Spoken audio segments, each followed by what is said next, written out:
Bienvenido. Es momento de escuchar un mensaje de la palabra de Dios para ti, a través de tu programa Ministerios de Gracia y Verdad, con los pastores Paco Aguirre, David Roberts y Alejandro Martínez. Todos los miércoles a las 11 de la mañana, con repetición 6 de la tarde. No conocer a Dios es como vivir en la oscuridad. Y antes ustedes vivían así, pues no lo conocían, pero ahora ya lo conocen y han pasado a la luz. Vivan entonces como corresponde a quienes conocen a Dios, pues su Espíritu nos hace hacer actuar con bondad, justicia y verdad.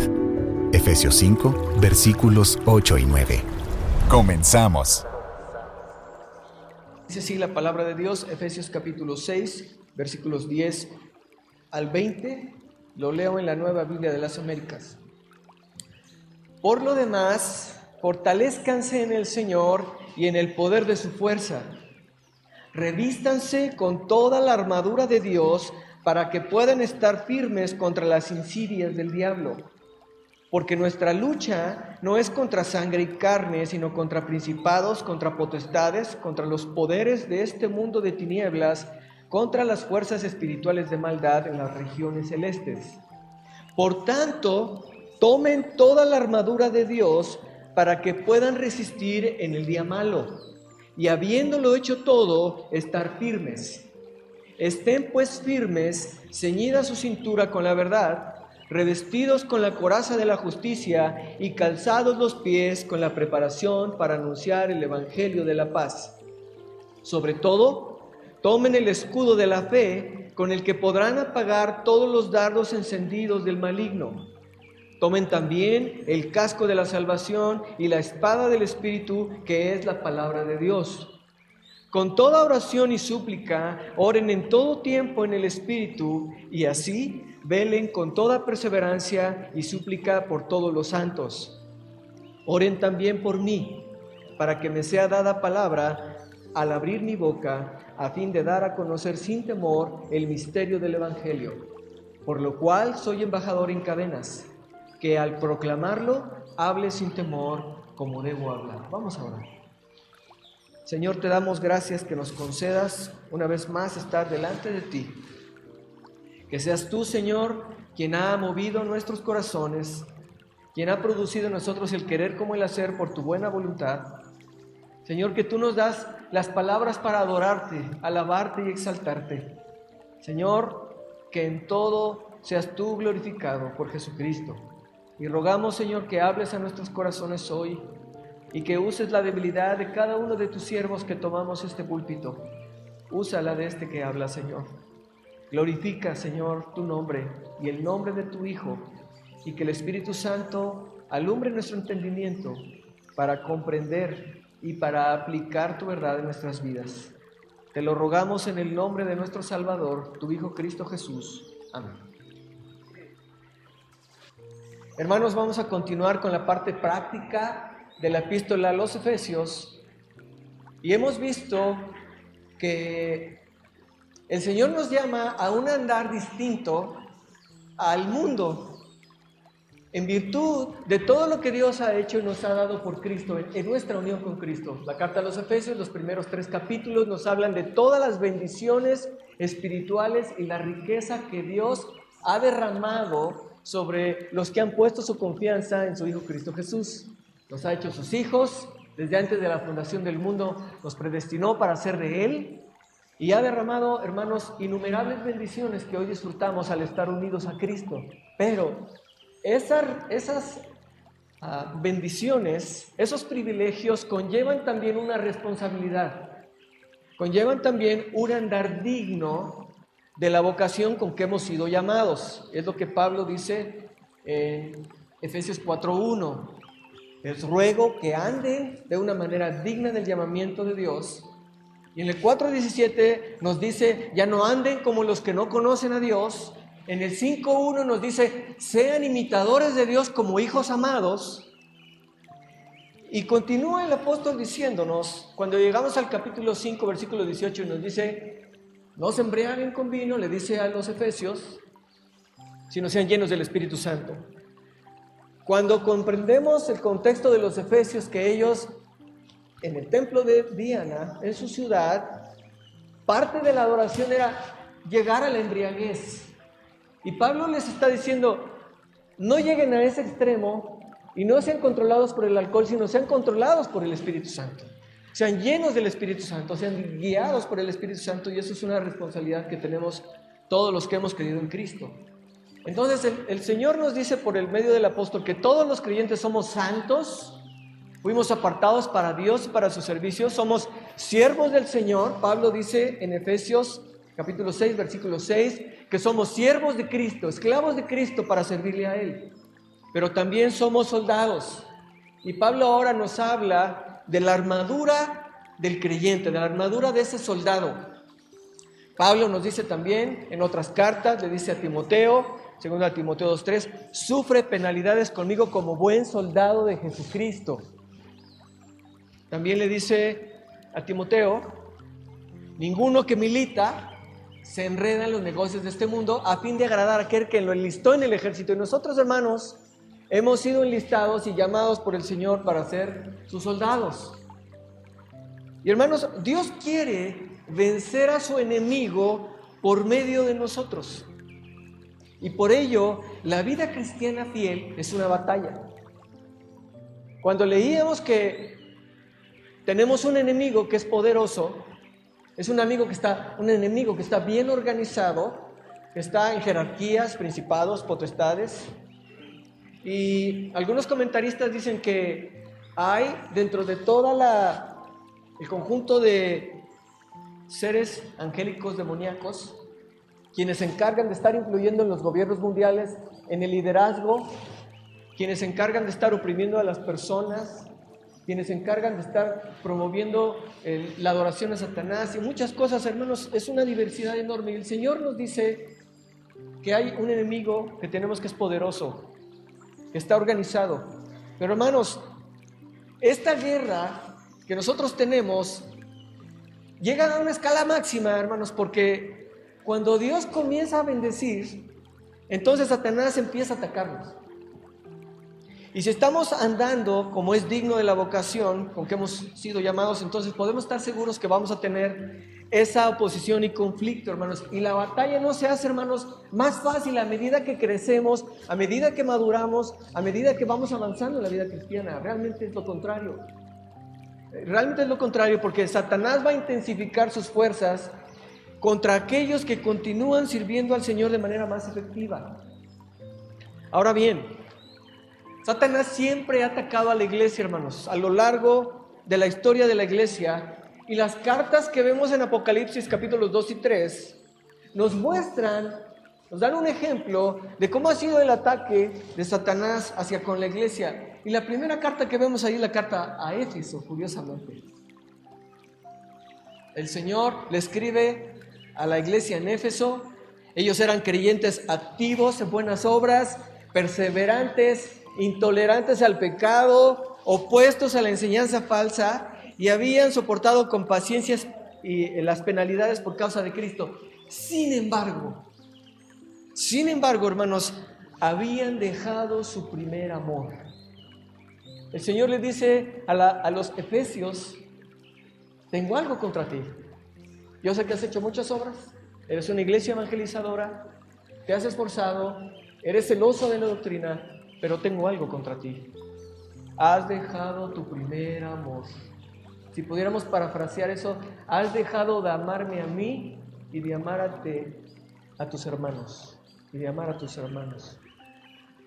Hermanos, ese fuerte apego y devoción al Señor habían menguado en la iglesia en Éfeso cuando la carta a Éfeso, que está en Apocalipsis, se escribe. Y hermanos, la falta de amor no solo aflige al Señor, sino que da lugar a Satanás en la vida del creyente. Uno puede tener, hermanos, una sana doctrina, una vida recta, pero eso, hermanos, no sustituye la falta de amor por el Señor Jesucristo.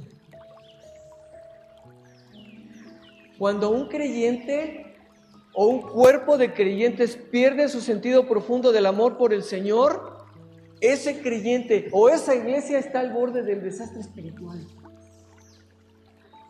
Cuando un creyente o un grupo de creyentes pierde su sentido profundo del amor por el Señor, hermanos, ese creyente o esa iglesia está al borde del desastre espiritual. Porque dejando de amar al Señor, y eso lo puedes tú ver en las cartas a las iglesias en Apocalipsis, entonces entra la inmoralidad, entra el ritualismo seco, la complacencia, entra la ausencia total de vida espiritual en la iglesia. Y había una iglesia que pensaba que estaba viva, pero el Señor les dice, estás muerto. Y hermanos, tenemos un enemigo muy poderoso. Quiero leer una cita del pastor John MacArthur que dice así: aunque Satanás y sus secuaces saben que están sentenciados por la eternidad al lago de fuego y azufre que está preparado para ellos en el infierno, procuran con desespero cambiar ese destino creyendo que lo pueden hacer, haciendo guerra incesante para doblegar el poder de Dios y destruir las cosas de Dios, especialmente la iglesia. Ellos creen que lo pueden hacer, no van a cesar en sus intentos por destruir la obra de Dios. Y hermanos, nosotros los creyentes no debemos ignorar esas maquinaciones, no debemos ignorar esas trampas.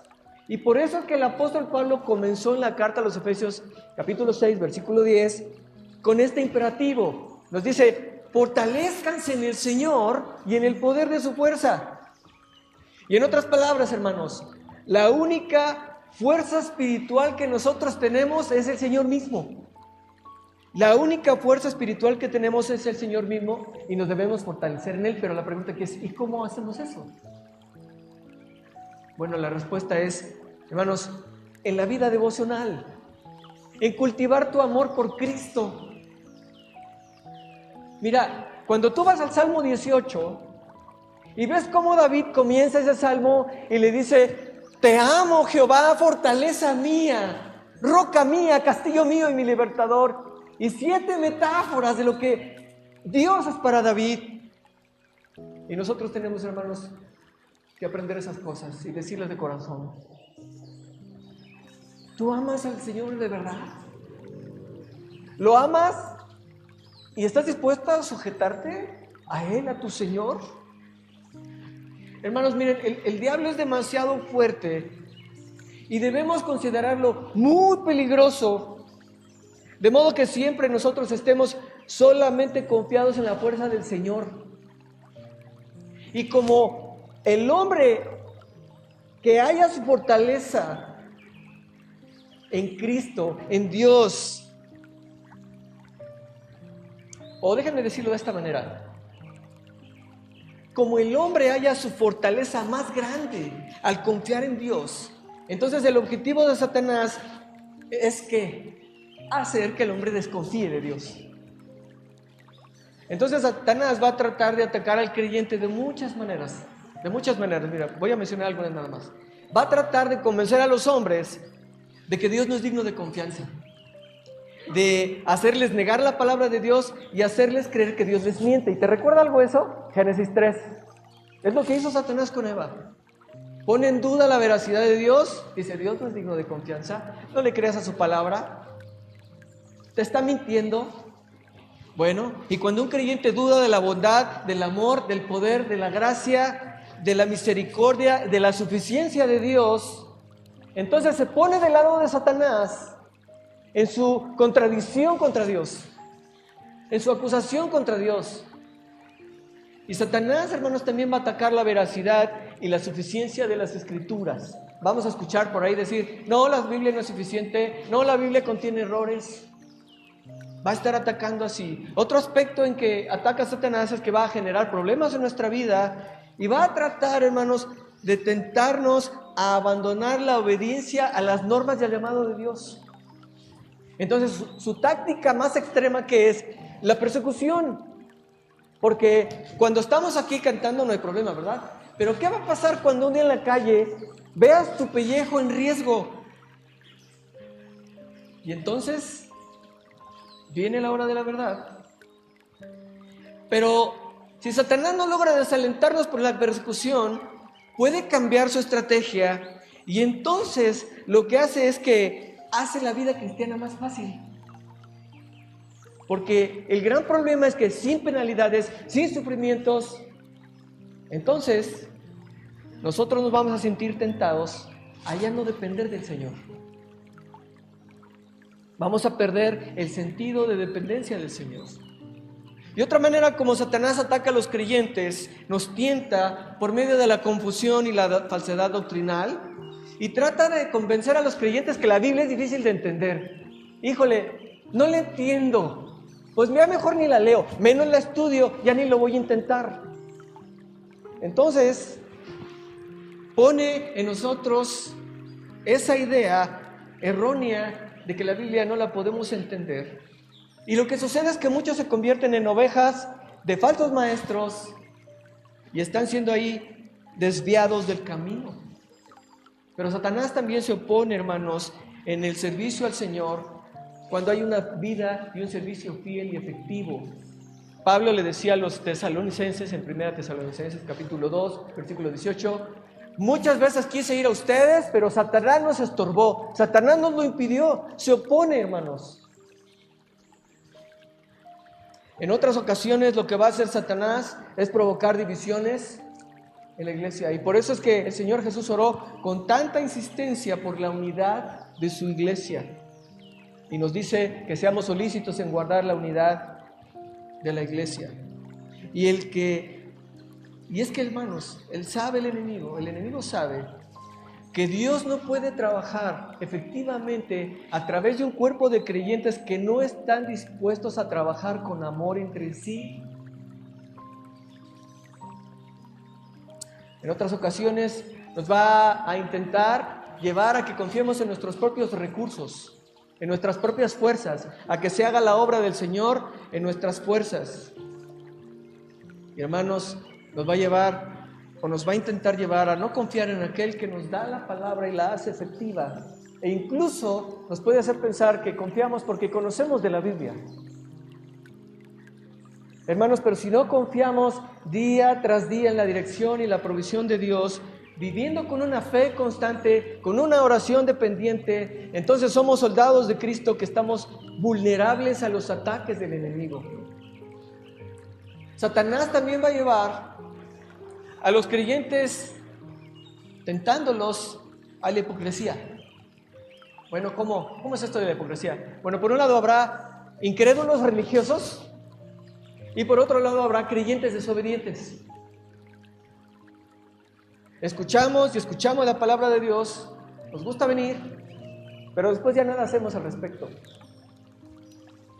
Satanás nos va a tentar con mundanalidad, porque en tiempos de prosperidad le resulta fácil al pueblo de Dios, a los creyentes, centrarse en el materialismo, en la indulgencia, en el placer, en coquetear con el mundo. Y el Señor nos dice por medio del apóstol Juan, 1 de Juan, capítulo 2, versículo 15 al 16, no améis al mundo ni las cosas que están en el mundo. ¿De acuerdo?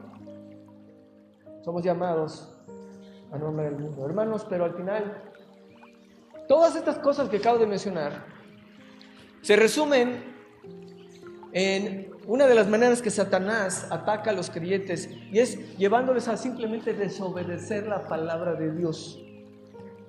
Pues Dios quiere que actuemos con fidelidad, pero el enemigo quiere que actuemos con infidelidad.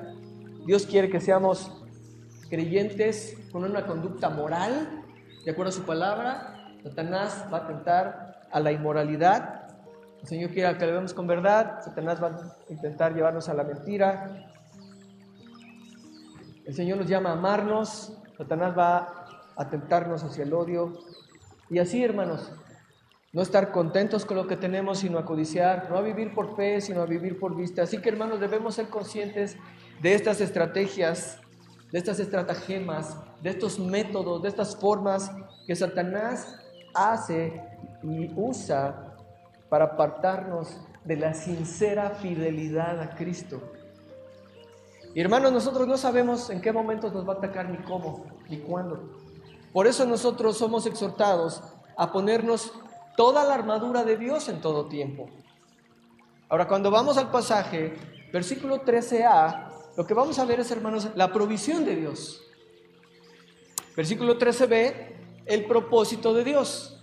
Y versículos 14 y 15, las piezas de la armadura de Dios, que hoy vamos a ver solamente 3. Entonces es la provisión de Dios, el propósito de Dios y las piezas de la armadura de Dios. Dice el versículo 13, primera parte, por tanto, tomen toda la armadura de Dios. Entonces, cuando Pablo está preso, puede ser que esté encadenado a un centurión romano o vigilado y custodiado por un centurión romano. Entonces, Pablo ve rápidamente ilustraciones espirituales en las cuestiones de la vida y nos dice, los creyentes necesitamos una armadura. Y Pablo, cuando comienza a describir al soldado, no solamente lo está describiendo en el hecho de tomar las piezas de su armadura y ponérselas, sino de salir al combate. Lo está describiendo como lanzándose a la lucha, al mismo tiempo defendiéndose y atacando. Entonces Pablo nos dice, por tanto, tomen toda la armadura de Dios. Y es por causa de los enemigos poderosos, que están descritos en el versículo 12, que somos exhortados a tomar toda la armadura de Dios. Toda la armadura de Dios, hermanos, son todos los recursos espirituales provistos por Dios para que podamos hacer frente a los ataques del enemigo y al mismo tiempo podamos avanzar en territorio hostil. Ahora, es fácil, hermanos, sentirnos complacidos en la vida cristiana y olvidarnos de la seriedad de la batalla que está sucediendo a nuestro alrededor. El gran problema, hermanos, es que no podemos verla. En alguna ocasión decía yo, si tuviéramos unos lentes espirituales, ¿no?, que al ponérnoslos pudiéramos observar lo que está sucediendo a nuestro alrededor, hermanos, eso nos haría otra perspectiva y cambiaría nuestra vida. Cito una vez más al pastor John MacArthur, dice, una de las estrategias más efectivas de Satanás y por ende uno de los peligros más grandes para un creyente es la ilusión engañosa de que en realidad no se está librando ningún conflicto con amenazas serias entre el bien y el mal en el campo sobrenatural e invisible. Hermanos, hace 2 días apenas, el Senado de nuestro país aprobó una normatividad para que haya 12 años de cárcel a quien realice terapias de conversión en menores. ¿Saben qué significa eso, hermanos? Que si un menor de edad quiere cambiar de sexo, quiere cambiar de género, pero tú te opones aún como sus padres, observa lo que está pasando. Un menor de edad, si él dice, yo quiero cambiar de sexo, quiero identificarme con otra cosa, entonces ya el Senado ha impulsado que tú puedas ser metido a la cárcel. Y las terapias de conversión tienen que ver con todo tipo de tratamiento, ya sea médico, psicológico o de origen religioso, en el que tú intentes decirle al niño o la niña, no cambies, porque Dios te hizo hombre, Dios te hizo mujer, pero en cuanto él diga, no, yo sí quiero cambiar, y entonces él pueda denunciarte, nosotros podemos llegar a la cárcel, hermanos. Hermanos, si no nos damos cuenta que hay un ataque satánico detrás de esto, hermanos, estaríamos ciegos. Y vamos a tener que librar una batalla porque Dios, guarde la hora, pero ¿te imaginas que de pronto resulte, ya nos enteramos que metieron a fulano, a perengano en la cárcel porque le dijo a un menor de edad lo que la Biblia enseña? ¿Nos damos cuenta, hermanos? Esto está sucediendo en nuestro país hoy ya. Esto es algo terrible, pero es precisamente el sistema satánico impulsando el liderazgo de los gobiernos en abierta oposición al Señor. Y por eso el Señor nos dice, tomen toda la armadura de Dios. Esta es una acción consciente e intencional. Miren, hermanos, cuando en el versículo 11 Pablo nos dice, vístanse de toda la armadura de Dios, la palabra en griego significa, póngansela y no se la quiten. Póngansela y nunca se la quiten. Pero cuando aquí Pablo nos dice, tómenla, nos está hablando de la acción intencional, consciente, y es la obediencia a la voz de Dios. Obediencia a la voz de Dios. Debemos darnos cuenta, hermanos, que estamos inmersos en una guerra espiritual. Es un conflicto cósmico entre, por un lado están Dios y sus ángeles, por otro lado está Satanás y sus huestes demoníacas oponiéndose al Señor. Por supuesto que no pueden vencer al Señor, pero el Señor en su gran sabiduría, Él ha dispuesto que por medio de su pueblo nosotros venzamos al enemigo. Hermanos, qué glorioso es nuestro Dios, qué sabio, qué poderoso. Y hermanos, el pueblo de Dios está en guerra y seguirá estando en guerra hasta que nuestro Señor Jesucristo venga y regrese y se encargue de juzgar y gobernar la tierra. Y mientras tanto, hermanos, los enemigos de Dios son también nuestros enemigos. Así que mientras tanto, hermanos, contamos nosotros con la provisión de Dios. Es la provisión de Dios al ser sus hijos, al tener su palabra. El Espíritu Santo mora en nosotros y al tener todos los recursos espirituales que nuestro Padre Celestial nos da. Y hermanos, miren esto.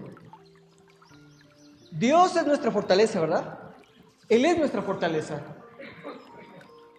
Pero su fortaleza solamente puede ser apropiada mediante la obediencia. Por eso Pablo dice, fortalezcanse en el Señor. Él es nuestra fortaleza. Pero la única manera en que podemos apropiarnos de su fortaleza es por medio de la obediencia. Por eso nos dice, tomen toda la armadura de Dios, vístanse con ella, no se la quiten. Hermanos, tomen toda la armadura de Dios. Es un imperativo, es una orden y es una necesidad en tu vida. Y te quiero preguntar aquí, me detengo, ¿cómo vas a responder hoy a este mandato?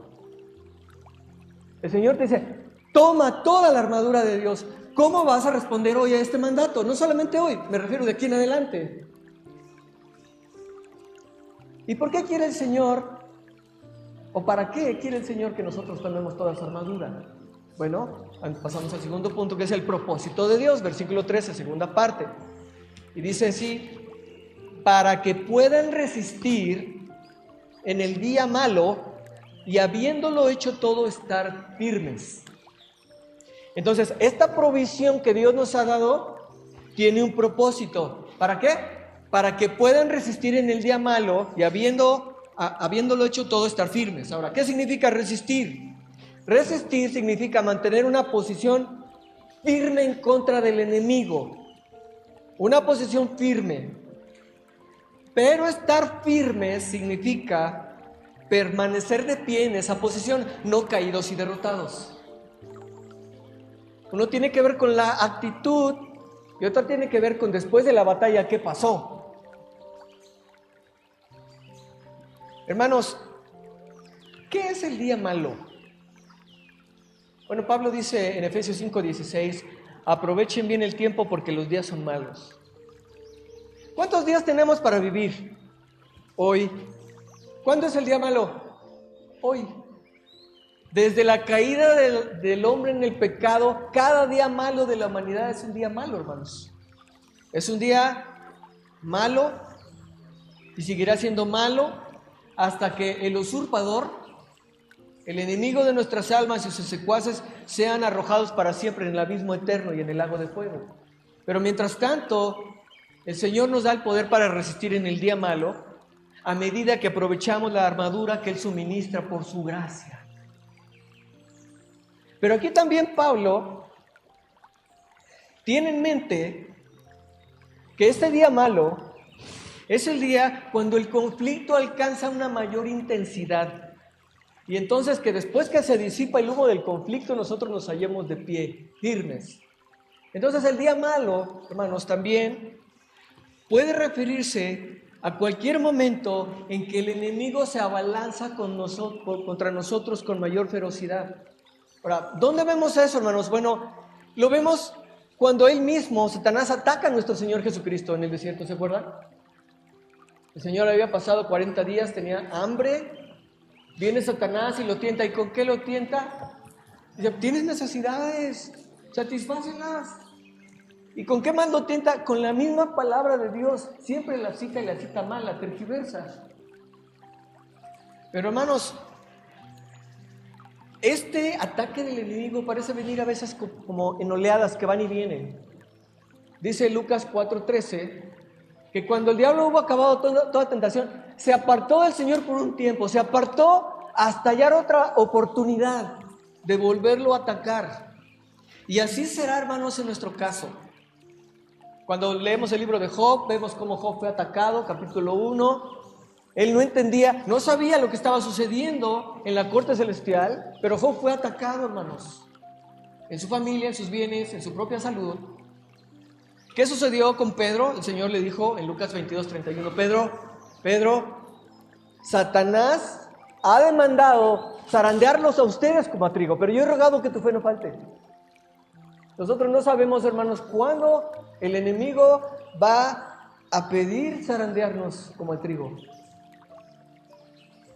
Ese es el día malo. ¿No hemos pasado de pronto por pruebas? ¿No hemos pasado por días que decimos, Señor, llévame contigo, quítame la vida? Y yo te quiero preguntar, hermano, hermana, ¿cuándo es que tú te encuentras más vulnerable? ¿Tal vez los viernes por la noche? ¿O tal vez los domingos por la tarde? O a lo mejor cuando estás solo y te permites ver cosas que no deberías ver, que sabes que realmente están en contra de la palabra de Dios, y por decirlo así, pues te quitas la armadura. ¿Cuándo es que tú estás más vulnerable?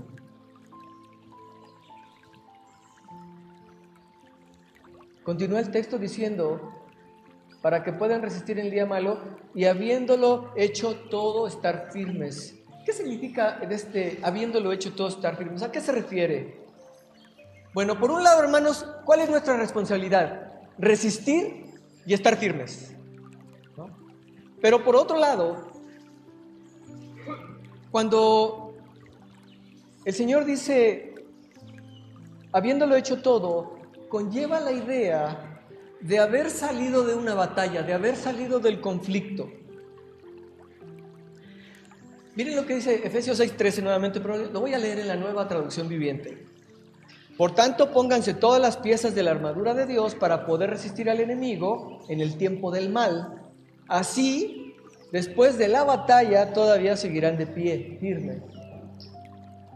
Entonces, algunos creyentes, habiendo acabado bien, o todo bien en la obra del Señor, se siguen manteniendo firmes de forma continua en la actitud y en la acción de estar firmes hasta el final. No se desaniman en la vida cristiana. Siguen buscando al Señor, siguen creciendo en Él a pesar de su edad.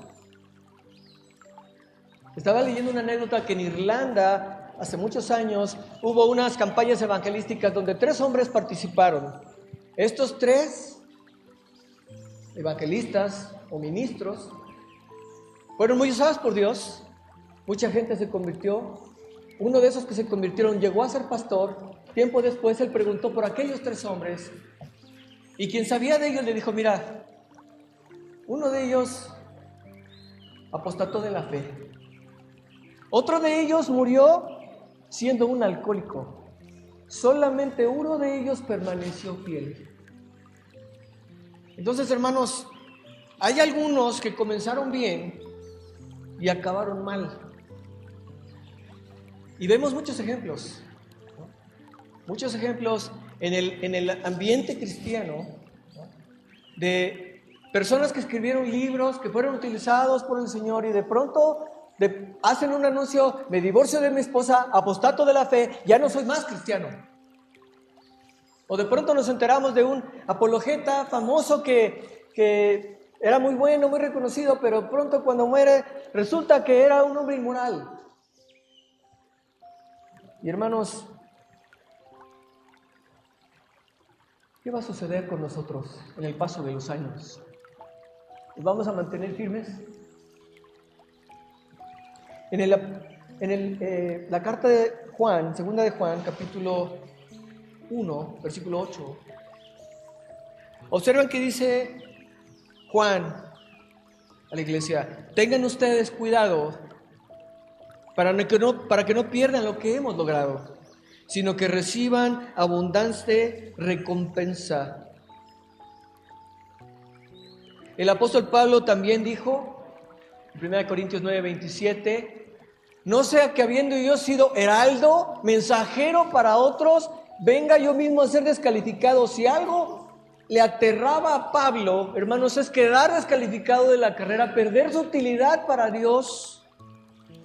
No tenía temor de perder su salvación, sino de perder su recompensa y su utilidad para Dios.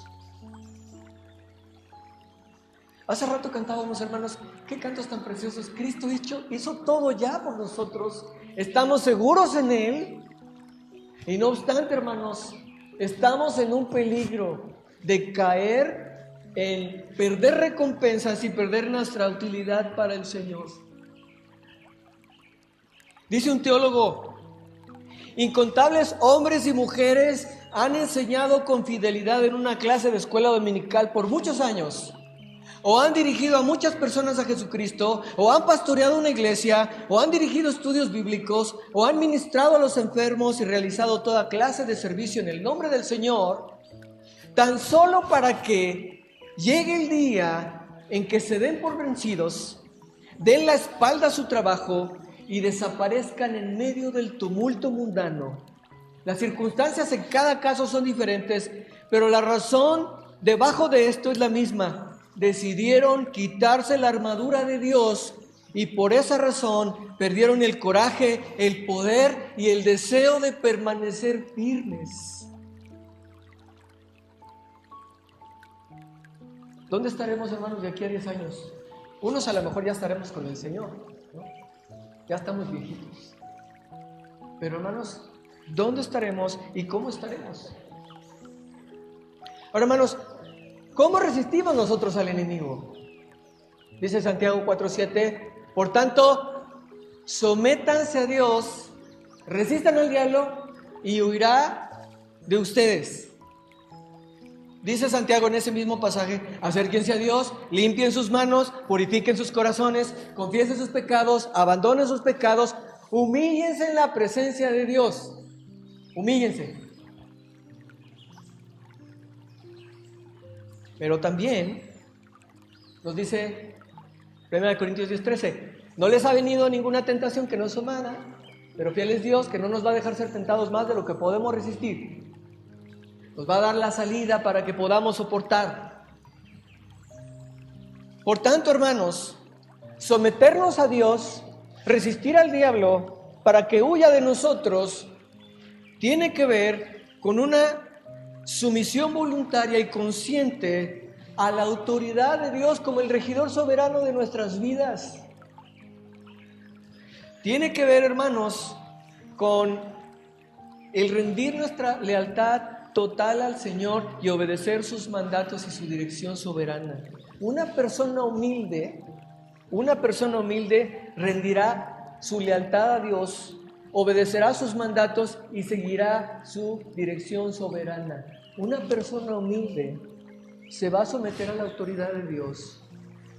Va, hermanos, a confiar en su palabra, a confiar en su dirección y va a confiar en sus promesas.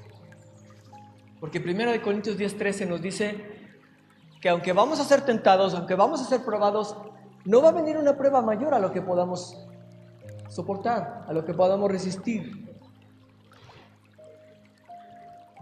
Y yo te quiero preguntar aquí, ¿te estás sometiendo a Cristo o lo estás resistiendo? ¿Te estás sometiendo al Señor Jesucristo o lo estás resistiendo? Hay cosas que son claras en nuestras vidas,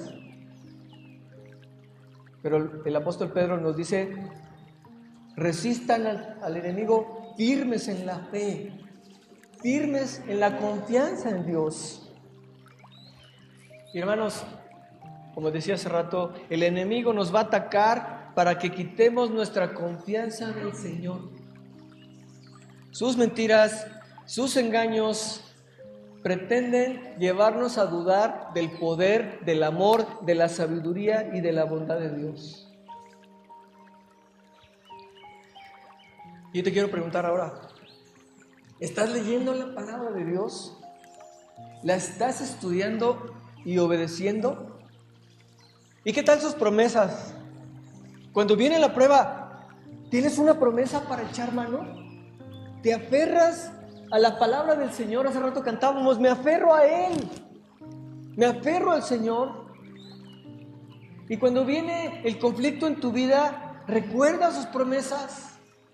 ¿Recuerdas que alguna frase de los salmos y le dices al Señor, Señor, con tu poder defiéndeme? Dice el Salmo 54, versículo del 1 al 3. Señor, con tu poder defiéndeme, defiéndeme por tu justicia. Hermanos, necesitamos tener la palabra del Señor en nuestros corazones. Pero, hermanos, no leer por leer la Biblia, sino leer para conocer al Señor. Y este conocer no es nada más llenar la cabeza de información, sino para crecer en una relación viva y una comunión íntima con el Señor. Entonces hemos visto hasta ahorita que el Señor ha hecho una provisión para nosotros, que es su armadura, y tiene un propósito para nosotros, que es podamos resistir en el día malo y estar firmes. Pero ahora entramos, versículos 14 y 15, a las piezas de la armadura de Dios. Y nos dice versículos 14 y 15, estén pues firmes, ceñida su cintura con la verdad. ¿Para cómo vamos a estar firmes, hermanos? Usando todas las piezas de la armadura de Dios, toda la provisión de Dios. Y la primera que se menciona es este cinto, este cinturón. Entonces, la frase en griego dice, ciñan sus lomos. Y los lomos es la parte baja de la espalda. Y hemos visto cuando vamos a algún lugar, ¿no? Y en el Home Depot, que hay personas que traen una faja bien amarrada porque suben cosas, están haciendo esfuerzos. Por eso son ceñir los lomos. Una faja, un cinturón grueso. Ahora, el soldado romano, él llevaba siempre una túnica que cubría la mayor parte de su cuerpo. Y la túnica era un pedazo de tela con hoyos para la cabeza y los brazos. Generalmente estaba suelta. Pero en el momento de la batalla, una túnica suelta, hermanos, era un gran peligro incluso para la vida del soldado. Lo agarraban de la túnica, lo jalaban, podía ahí perder la vida. Entonces, en la parte más intensa de la batalla, del combate, como en el combate antiguo, la parte más intensa era combate cuerpo a cuerpo. No tenían pistolas, rayos láser, nada de lo de ahora. Era combate cuerpo a cuerpo, con espadas cortas, como dagas. A veces nos imaginamos la espalda así como una espada largotota, pero eran espadas más cortas para el combate en el terreno, el cuerpo a cuerpo. Y entonces lo que hacían los soldados romanos, se ponían ese cinto grueso de cuero, y todo lo que estaba suelto de la túnica lo ajustaban en ese cinto. Estaban preparados para la batalla. Entonces ellos tenían que apretar ese cinto en su cintura, y todo lo que estaba suelto de la túnica tenían que amarrarlo allí para evitar precisamente algún peligro. Entonces, esta frase, ceñir los lomos o ceñirse la cintura, es un símbolo de presteza y preparación. Y esto quiere decir que el soldado que toma en serio la guerra siempre se aseguraba de tener su túnica ceñida con firmeza a su cuerpo. Y este cinto, nos dice el apóstol Pablo, es el cinto de la verdad. Ahora, ¿qué es esta verdad, hermanos? Bueno, la palabra verdad en el griego se refiere al contenido de aquello que es cierto y conforme a la realidad. Y es el contenido de la verdad de Dios, su palabra. Juan 17:17, santifícalos en tu verdad, tu palabra es verdad. Y es absolutamente, hermanos, absolutamente esencial para el creyente en sus batallas contra el enemigo que nosotros conozcamos la palabra de Dios. Porque sin enseñanza bíblica, cualquiera de nosotros está sujeto, como dice Efesios 4, a ser llevado por doquiera de todo viento de doctrina. Dice Pablo a Timoteo, capítulo 4, versículo 1, en los postreros tiempos vendrán algunos que se apartarán de la fe, prestando atención, fíjense hermanos, a espíritus engañadores y a doctrinas de demonios. ¿Y saben cuál es una de esas doctrinas de demonios? No te cases, abstente de ciertos alimentos, no te tomes un café. Uno diría, ¿doctrina de demonios eso? Sí. El Señor nos dice que los demonios van a desviar una pequeña desviación de la verdad. Una pequeña desviación para que tú digas, bueno, sí, la obra de Cristo es 99% suficiente, pero yo tengo que echarle el 1% de ganas. No es así. Esa es una doctrina de demonios. Y estas doctrinas de demonios, enseñadas en sectas, en religiones falsas, tienen su origen en espíritus engañadores y son esas potestades, principados, huestes de maldad, enemigos nuestros. Y esas tretas falsas solo pueden ser contrarrestadas, hermanos, con éxito, ¿por medio de qué? De la verdad de la palabra de Dios. Pero la palabra verdad, cuando dice cinto de verdad, también, hermanos, significa la actitud propia de una persona veraz. Es decir, que el creyente no solo debe ceñirse con la verdad, sino que la verdad lo debe tener ceñido a él. Déjenme explicar de otra manera. No solo hemos de ser fieles en mantener la verdad, sino que es necesario que la verdad nos sostenga a nosotros. Ceñirse a la verdad, hermanos, ceñirse a la verdad es una actitud de presteza y compromiso con esa verdad. Uno podría saber la verdad, pero si yo no estoy comprometido con el Señor, con su verdad, es como los demonios que creen y tiemblan. El creyente debe ceñirse de una actitud de veracidad total. No solo hemos de ser fieles, hermanos, en mantener esa verdad. Nosotros debemos estar ceñidos con la verdad, que significa, o que tiene que ver ante todo, hermanos, con la autodisciplina y el compromiso total con Cristo. Compromiso total con Cristo. El cristiano comprometido es el que en verdad está preparado, al igual así que el soldado comprometido está preparado, el deportista comprometido está preparado. Y hermanos, ganar la guerra es el resultado del deseo genuino de ganarla, que conduce a la disposición a estar preparados de manera cuidadosa y al máximo esfuerzo, a poner el máximo esfuerzo. Pero si nosotros no estamos ni conscientes de la guerra espiritual, ni comprometidos con la verdad de Dios, ni comprometidos con el Señor Jesús, ¿qué vamos a hacer, hermanos? Vamos a bajar la guardia. Estar ceñidos con la verdad, hermanos, significa o consiste en ser renovados en nuestra mente a fin de que podamos comprobar cuál sea la buena voluntad de Dios. Es lo que dice Romanos 12, del 1 al 2. Nuestra mente tiene que ser transformada por medio de su palabra. Y te quiero preguntar, ¿tú quieres ganar la batalla espiritual y rendir buenas cuentas? Y yo sé que me vas a decir sí.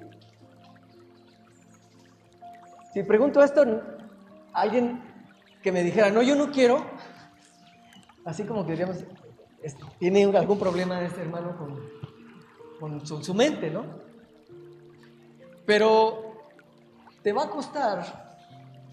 costar, pero solo lo lograrás si amas al Señor y estás comprometido con Él. Porque si tú amas al Señor, entonces aunque te cueste la obediencia, vas a estar dispuesto a obedecer. El Señor Jesús nos dice en Juan, capítulo 15, si ustedes me aman, van a guardar mis mandamientos. El que tiene mis mandamientos y los guarda, ese es el que me ama. El que no me ama, no guarda mi palabra. Entonces, hermanos, en un sentido, fíjate en esto, en un sentido es más fácil ser un sacrificio muerto que un sacrificio vivo. ¿Qué quiero decir? Bueno, si te tocara el martirio, ¿no? Pues nada más vas a tener que sufrir un tiempo en lo que enciende la leña y nos quema, ¿no? O en lo que no sé cómo nos permita el Señor vivir. Pero pasará y pronto entras a la gloria. Pero hermanos, es más difícil llevar toda una vida de obediencia fiel. Y además puede ser también doloroso en ocasiones, demanda constancia y tenacidad todo el tiempo.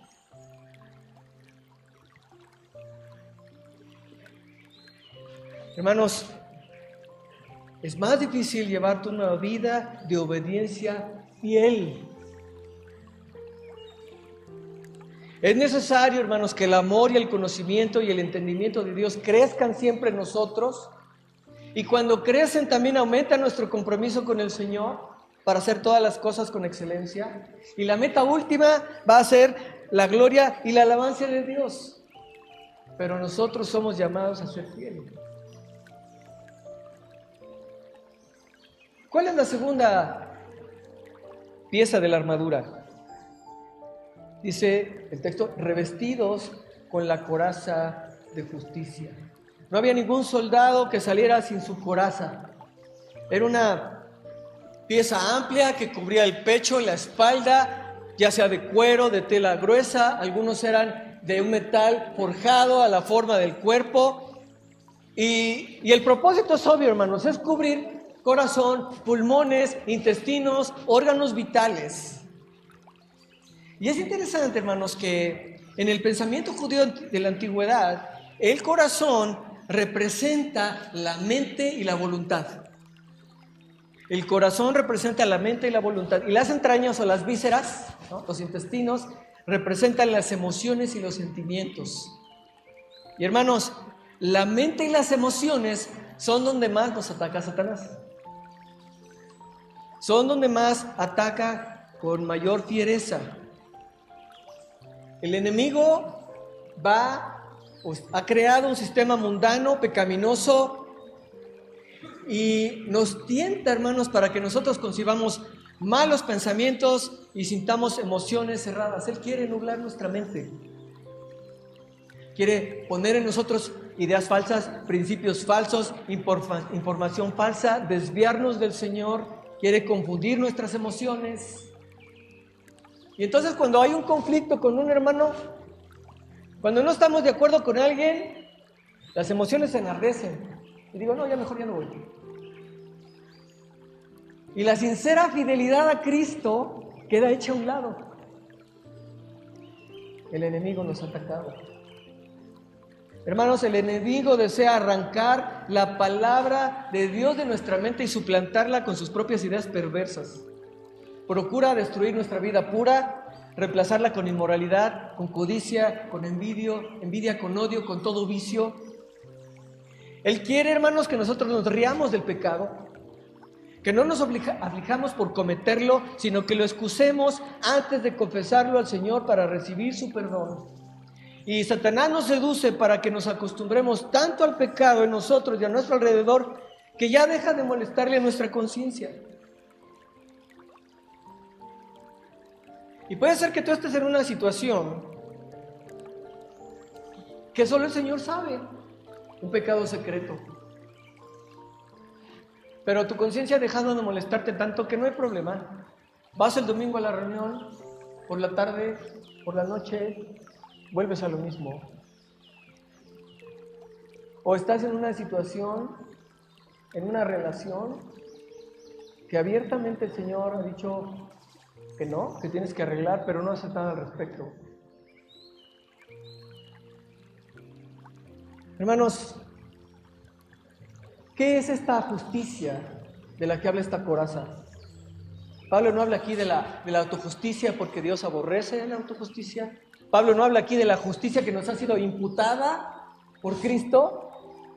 Cuando dice 2 Corintios 5:21, al que no conoció pecado, por nosotros lo hizo pecado para que nosotros fuésemos hechos justicia de Dios en él.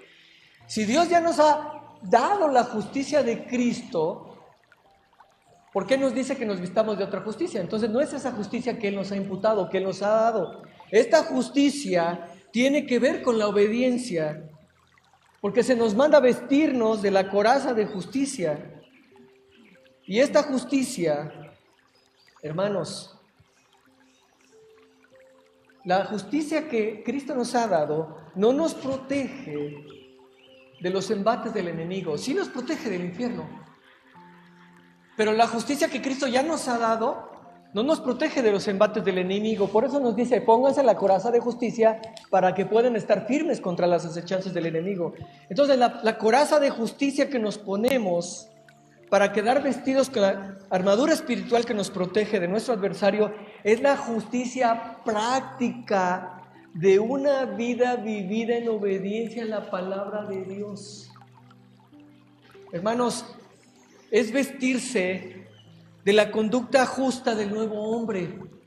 Es vestirse de obras de justicia, dice Colosenses capítulo 3. Es vestirse, dice Romanos 13:14, vístanse de Cristo y no provean para los deseos de la carne. Esta coraza de justicia es vestirse de Cristo. Y esto, hermanos, tiene que ver con la justicia práctica de la obediencia, tiene que ver con la santificación, tiene que ver con el cambio que Dios está haciendo en nuestras vidas, llevándonos a ser cada vez más como Cristo.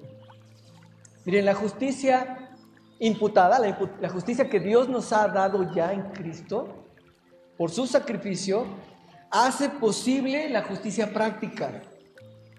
Porque nosotros no podríamos obedecer al Señor si no somos capacitados por el Señor para obedecerlo, hermanos, pero solo la obediencia al Señor hace de la justicia práctica una realidad. Solo la obediencia hace de la justicia práctica una realidad. Los cristianos que dicen que en realidad pues no importa cómo piensen, cómo hablan, cómo actúan, porque pues todos los pecados pasados, presentes y futuros, pues ya están cubiertos por la sangre de Cristo, se hacen vulnerables al enemigo, hermanos. Porque el Señor nos dice en su palabra en Romanos 6, ¿qué diremos entonces? ¿Continuaremos en el pecado para que la gracia abunde? Respuesta, de ninguna manera, de ningún modo. Por tanto, la obediencia al Señor, la justicia práctica, importa mucho, hermanos. Porque esa va a ser nuestra defensa contra el enemigo. Y estar vestidos de la justicia práctica o de esta coraza de justicia consiste, hermanos, en vivir en obediencia diaria, momento a nuestro Padre Celestial. Dichosos más bien, contestó Jesús, los que oyen la palabra de Dios y la obedecen. Lucas 11:28. Acabamos de escuchar un mensaje de la palabra de Dios, a través de tu programa, Ministerios de Gracia y Verdad, con los pastores Paco Aguirre, David Roberts y Alejandro Martínez. Deseamos que haya sido de edificación y que rinda frutos en tu corazón, compartiendo las buenas nuevas del Evangelio. Radio Fuente de Vida. Hasta la próxima.